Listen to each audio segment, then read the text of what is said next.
The warning they ignored, the stars were quiet, and space was calm. But then, something moved. A small planet, blue and green called Earth, sent out a strange signal. It was weak, almost like a whisper, but it traveled far. The alien empire of Zarnox picked it up.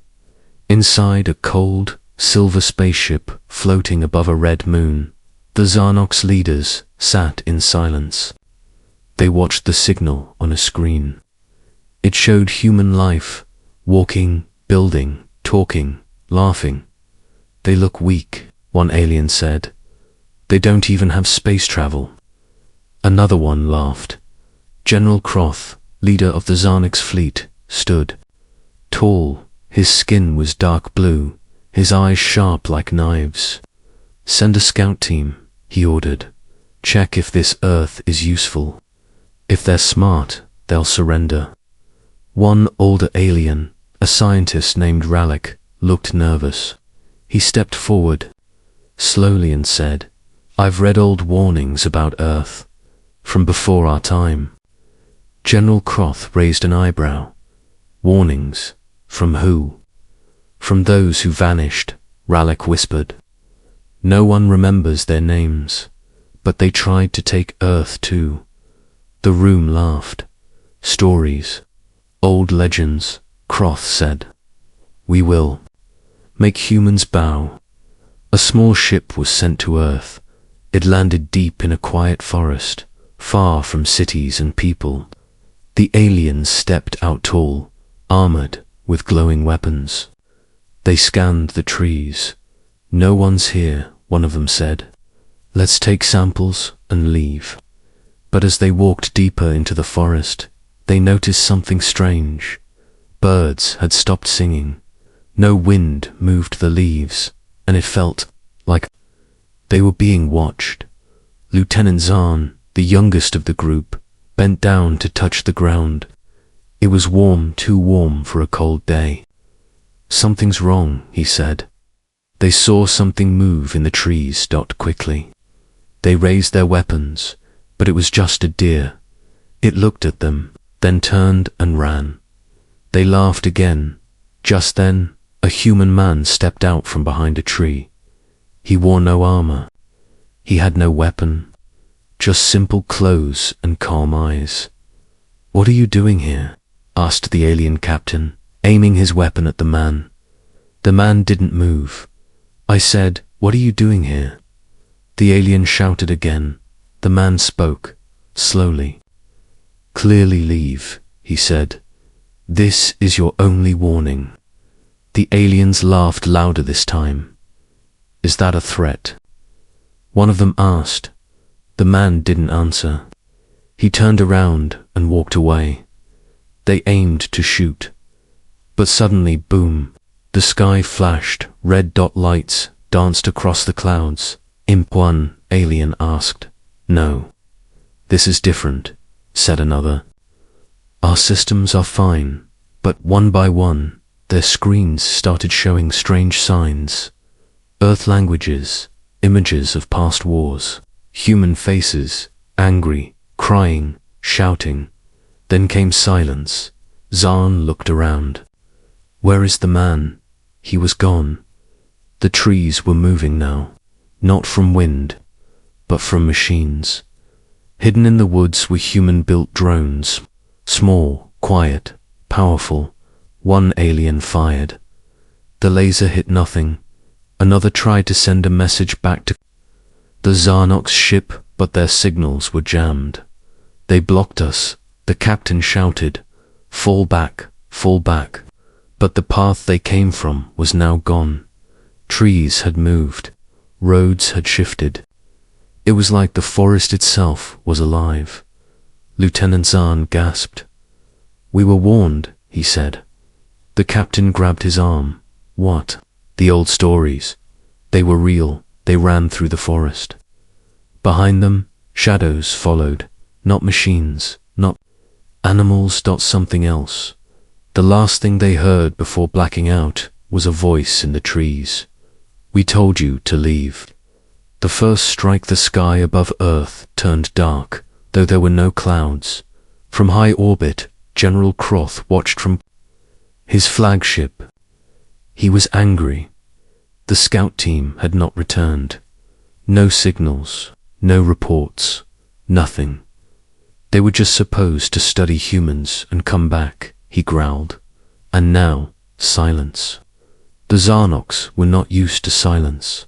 We should send more soldiers, suggested one officer. Show them who we are. Croft nodded. Enough warnings. If humans want war, we'll give it to them. A new group of warriors was sent 20 trained soldiers with heavy weapons. Their goal was simple. Destroy a human town and return. With proof of strength, they chose a small town, peaceful, quiet, sitting near the edge of a forest. It was early morning. The sun was just rising. The aliens flew in, fast and silent. Their ships hovered like shadows in the clouds. One by one, they dropped to the ground, surrounding the town. Captain Rax led the group. He raised his weapon and spoke into his helmet. No mercy. Make them fear us. With a single command, they opened fire. Buildings exploded. Cars flew into the air. Flames spread, like snakes through the streets. But something was wrong. Captain Rax looked around. There were no screams, no people, no bodies. The houses were empty. The streets had been cleared. Food sat untouched on plates. Toys still lay on the ground. It was as if the town had vanished just moments before they arrived. This doesn't make sense, one soldier said. Maybe they ran when they saw us coming, another replied. No, Rax said. This was too fast, too clean. Suddenly, a voice echoed from a loudspeaker. It came from everywhere and nowhere. We knew you would come. The aliens froze. Where's it coming from? Shouted one of them. I can't locate the source, replied the tech officer. It's in the air itself. Then came the second message. This is not a battlefield. It is a test. Without warning, the ground shook. The soil cracked open. From underground, strange machines rose. They looked human-made, but older, smarter. Deadlier, they didn't shoot lasers. They moved like ghosts, quiet and fast. Blades, wires, electric nets each, aimed not to kill, but to trap within minutes. 3 Zarnox soldiers were pulled underground. Another was caught in a net that shocked him until he passed out. Retreat, Rax screamed, but their ships wouldn't. Start, all systems failed. One by one, weapons shut down, and then they saw him again, the same human man from the forest. He walked into the center of the burning town, calm, quiet. His clothes were dusty. His face was emotionless. He looked straight at Captain Rax. I warned you, the man said. You're just one human, Rax replied. The man smiled. Not anymore. From the shadows, more humans appeared, but these weren't normal people. Some were soldiers. Some wore lab coats. Some had strange suits glowing with light. They surrounded the aliens, not to fight, but to observe. Rax screamed and charged forward, but before he could reach the man, he was hit with something invisible. He fell to his knees. The human bent down beside him. You don't understand, he whispered. You were invited here because we wanted to see what you'd do. Rax gasped. What are you talking about? This isn't an invasion, the man said. It's a lesson. A bright light filled the sky. A signal was sent not from the Zarnox but from Earth. It reached space within seconds. On board the Zarnox flagship, alarms began to ring. The humans had sent a message directly to General Croth. A simple message. A video it showed. The alien soldiers, unconscious, defeated, and then came one final sentence. You messed with the wrong species. Ghosts in the city, the alien warship floated above Earth's dark side. General Croth stood silently in front of the giant screen. He had just received the message from Earth. His soldiers defeated, tied, unconscious. It was a message of power, a message of warning, but he refused to be afraid. They think they can scare us, he shouted. They are just humans. He turned to Commander Vaughn. Send in the next wave. This time, go to their biggest city. We'll crush them where it hurts. Commander Vaughn nodded and left. Soon, a full transport ship flew down toward Earth. On board were 50 elite Zarnox soldiers, trained for urban combat. Their mission: enter a large human city, take control, and send back proof of power. They chose a massive Earth city, one with tall glass towers, wide roads, and millions of humans. But when they arrived, it was empty. Their ship landed in the middle of the city. The buildings stood tall around them, but there were no lights inside. The roads were clean, yet no cars moved, no humans walked, no children played, no dogs barked. It was quiet, too quiet, too quiet. Soldiers spread out, searching the area. Where are the people? One asked. There are no bodies, no blood, said another. They didn't run, they just disappeared. Inside the buildings, they found food still hot on plates, water running in bathtubs, TV shows playing with no one watching. It was like everyone had left just seconds before they landed. Something is wrong, whispered a soldier. Then they heard it. Footsteps, not theirs.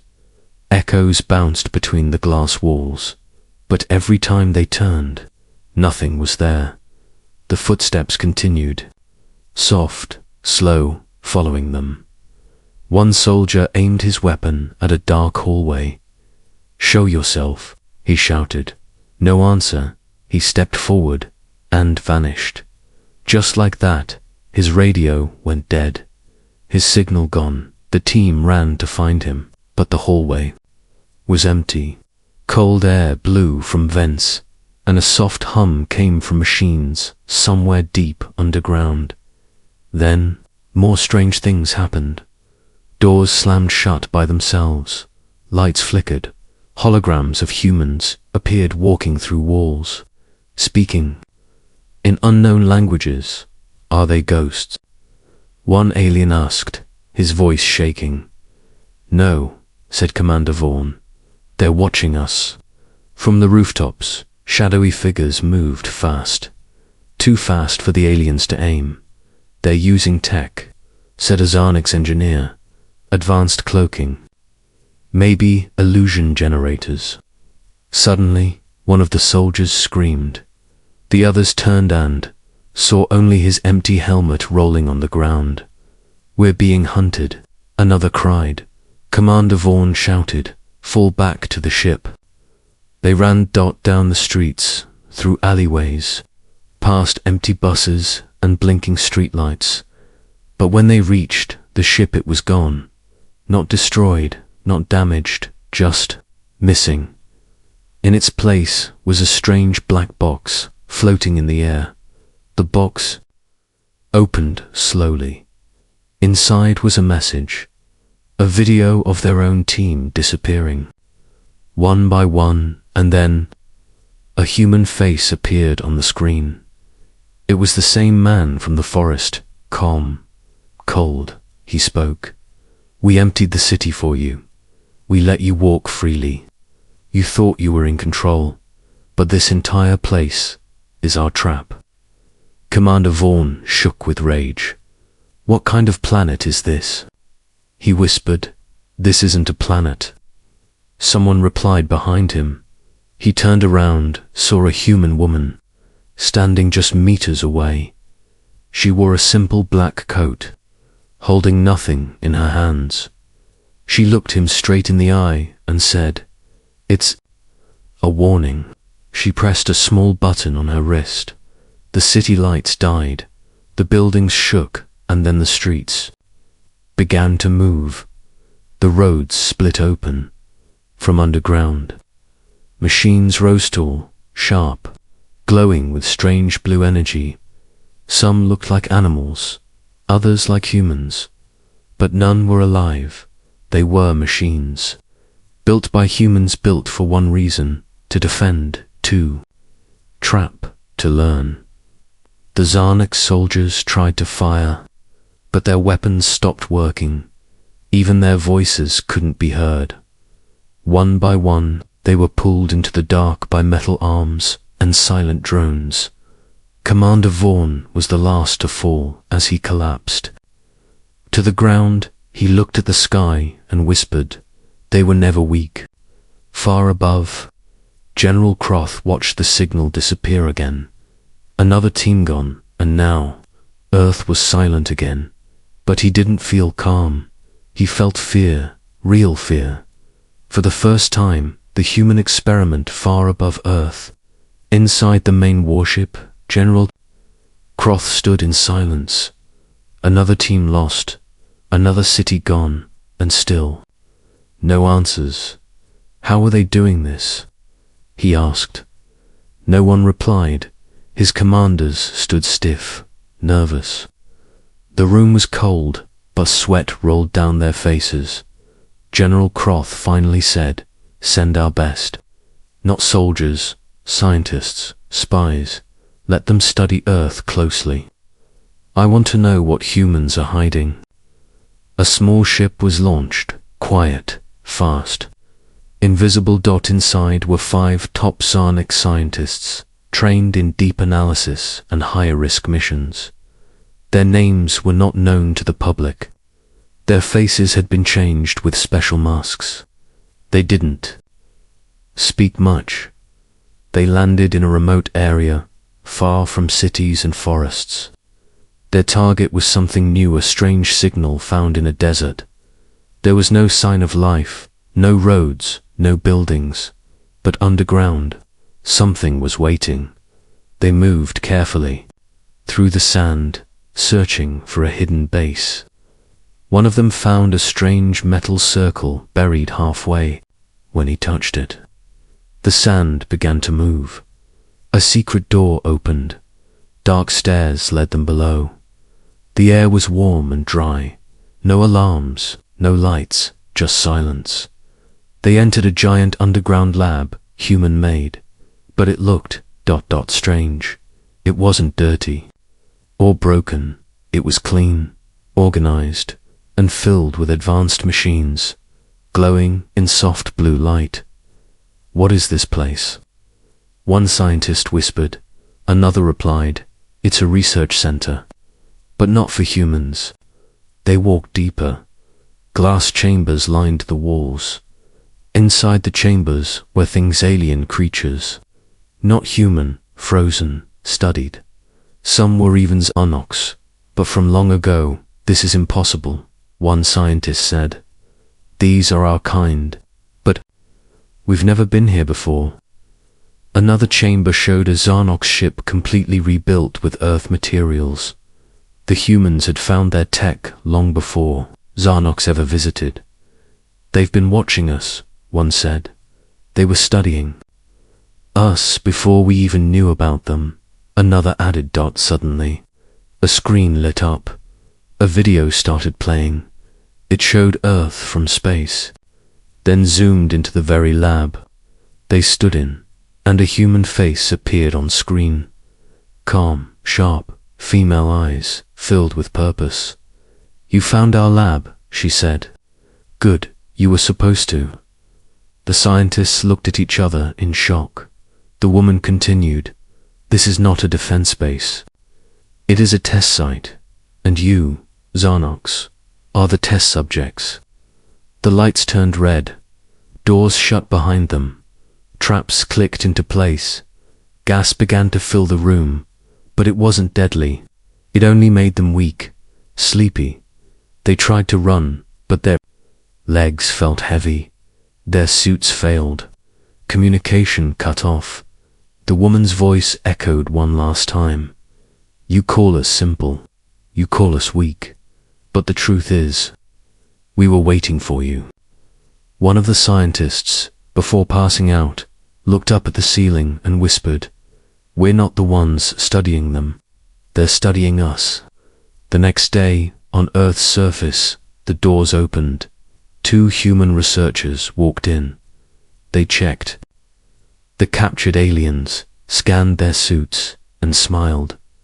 "It worked," said one of them. "Just like last time." They placed the unconscious Zarnox into soft glass pods. The leader of the lab, a tall human named Dr. Nima, walked in. She looked serious, but proud. She turned to her team. "Begin phase 3, she said. "The more they send, the more we learn." Outside, the wind blew across the desert. No one above knew what was happening below, but deep underground, humans were preparing, not for war, but for something bigger. They were building knowledge, storing data, testing reactions, because they didn't want to conquer the galaxy. They wanted to survive it, and Earth was not just a planet anymore. It was a fortress of learning. To be continued in Part 5, The Fury of Earth. The fury of Earth. The Zarnox war fleet grew restless so far. Every mission to Earth had failed. No soldiers returned. No signals made it back. And still, the humans said nothing. They didn't threaten. They didn't attack space. They simply waited. General Croth was furious. They want us to fear them. They want us to think Earth is magic. But it's not. It's just dirt and water. He slammed his fist on the command table. We end this now. The plan was clear. A full invasion. Thousands of Zarnox troops. Dozens of warships. They would land in every major human city at the same time. No more tests. No more games. Just destruction. Croth wanted fire. Chaos. Fear. He got it. But not the way he expected. The ships entered Earth's atmosphere. Giant black clouds followed them. The skies cracked with sound. Every city below waited in silence. The first landings were easy. Zarnox troops stepped out, weapons ready. They moved through streets, expecting panic. But again, cities were empty. Just like before, and then the fury of Earth began. In Tokyo, buildings came alive. Their windows fired laser beams. Their elevators dropped open and swallowed soldiers whole. Robots from delivery trucks changed shape and began fighting back in Cairo. Sandstorms rose from nowhere, hiding snipers with perfect aim. Zarnox tanks rolled through pyramids, only 2. Fine traps buried deep ancient machines, now powered with modern tech. In New York, the roads changed direction. Bridges collapsed only under alien weight. The lights on skyscrapers flashed in coded signals, calling drones from nearby forests, in every place.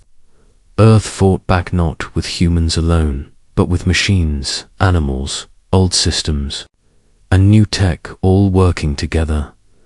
The world had become a weapon. Zarnox soldiers were powerful, but they were confused, tricked, surrounded. One captain screamed into his radio. They knew we were coming. They turned their planet into a trap. In the skies, human aircraft, fast, silent, unmanned, appeared from nowhere.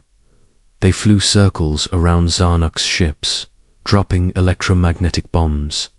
One by one, alien ships fell. Not destroyed, disabled, captured. In the middle of all this, the human man returned. The same man who warned them in the forest. The same face shown in every message. He now stood on top of a destroyed Zarnox ship in Paris, looking straight into a captured camera. His voice was calm but cold. You sent your armies, you sent your machines, you called us weak. He paused, but you forgot one thing. The camera zoomed in, he whispered. Humans adapt. Back in space, General Croth watched in horror. His commanders shouted reports. Over 60% of ground teams captured. Earth defenses are not military, they're biological, mechanical, and mental. They hacked our systems before we even landed. Croth felt his knees shake. No army had ever made him feel this way. Not even death itself. But Earth had. Meanwhile, deep in Earth's hidden command center, Dr. Nema smiled. She spoke to her team, watching the chaos unfold. Now they know, she said. We never planned to attack them. We only planned to show them. What happens when you mess with the one species that never stops learning? In the forests, even the animals joined.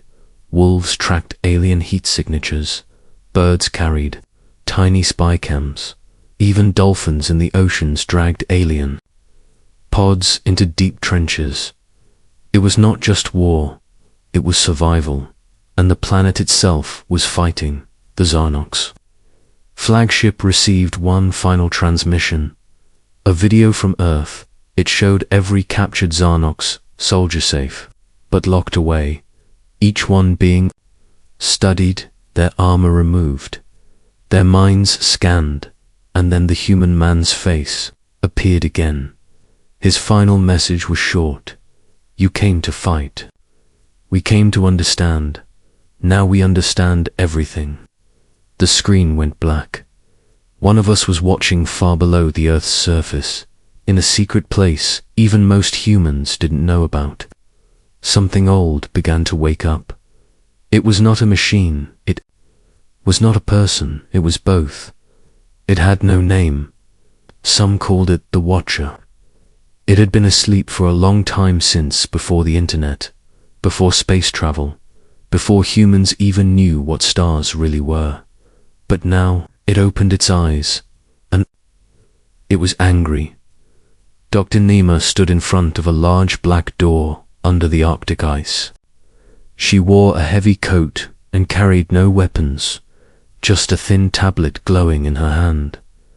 Is it really time? Asked the young assistant beside her. Nema nodded. They've sent their full force. Earth is still standing, but now we need help.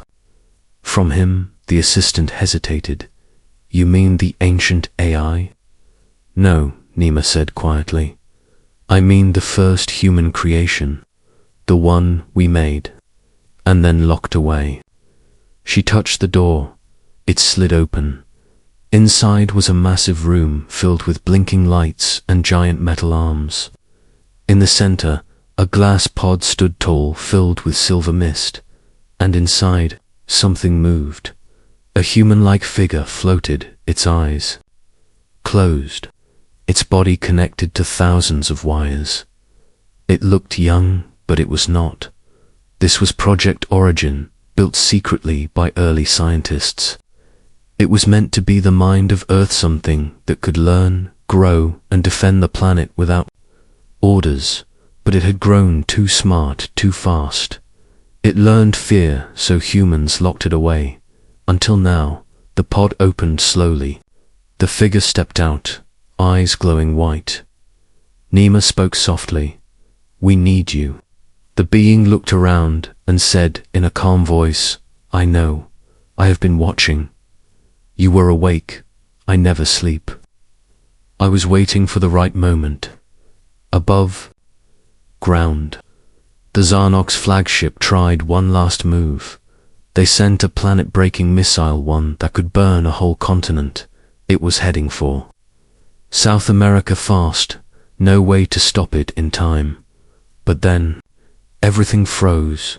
The missile stopped, mid-air, just stopped. Time around it slowed, and then it turned, flipped and returned toward the ship that sent it. Boom! The explosion shook space. Zarnox screamed. How did they do that? But no one New.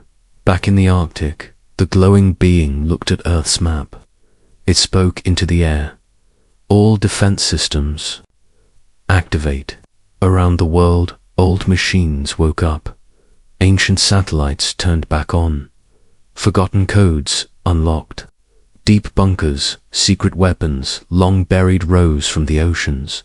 Not to destroy, but to warn. Earth was no longer just a planet. It was alive, Doctor.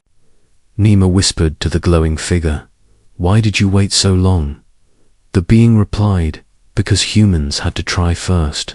They had to fight with their hearts, and if they lost, I would have ended the war.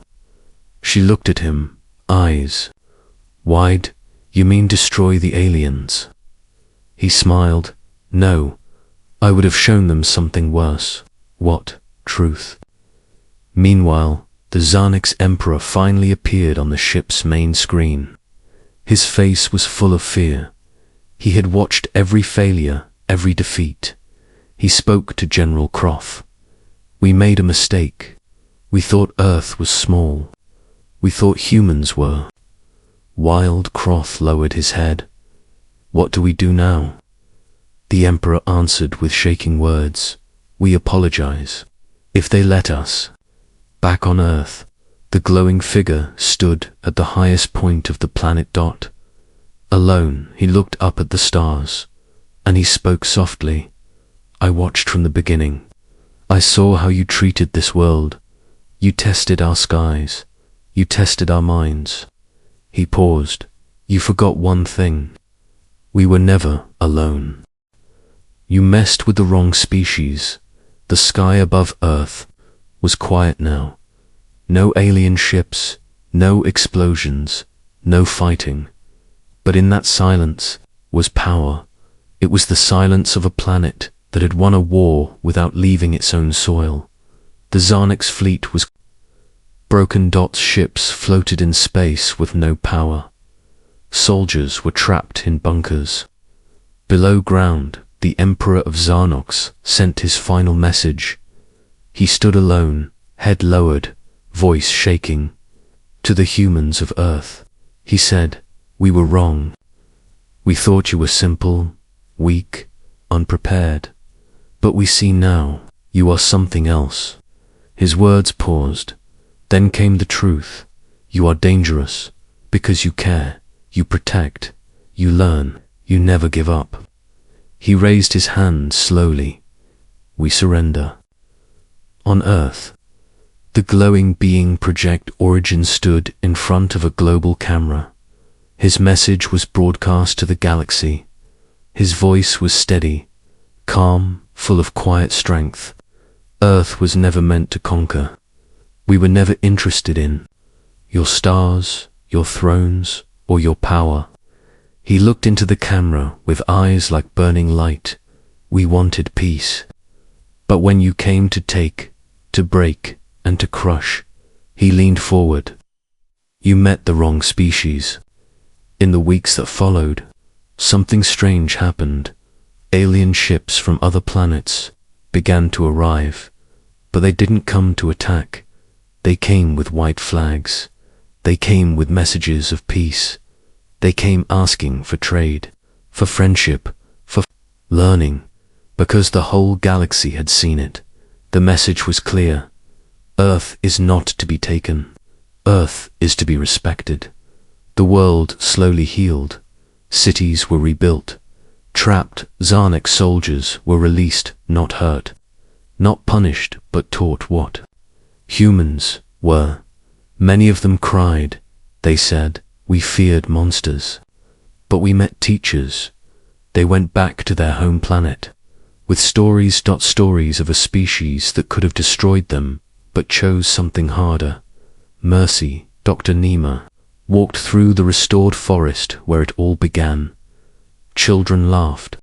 Nearby, birds sang again. The trees, once burned and broken, now stood tall.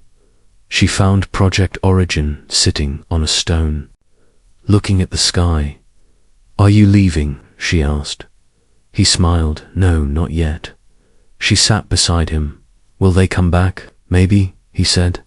But next time, they'll come with open hands, not closed fists. Nima nodded. Was this your plan all along? She asked. No, he replied. This was your plan. Humanity's plan. I just watched and protected when I had to. He stood up, and now I'll sleep again, until I'm needed. He looked toward the stars. And if someone forgets this story, his eyes glowed one last time. Remind them. 1 year later, a little alien girl sat with her father on a distant moon. She looked up at the earth, glowing like a blue gem in the sky. Is it true? She asked. Did humans really fight all of us and win? Her father was quiet for a moment. Then he said, they didn't just win, they taught us. He smiled softly, and now we listen. Final message from Earth. We don't want war. We don't want your land. We don't want your crowns. But if you come for us, if you hurt the ones we love, then remember, you messed with humans. Bad move.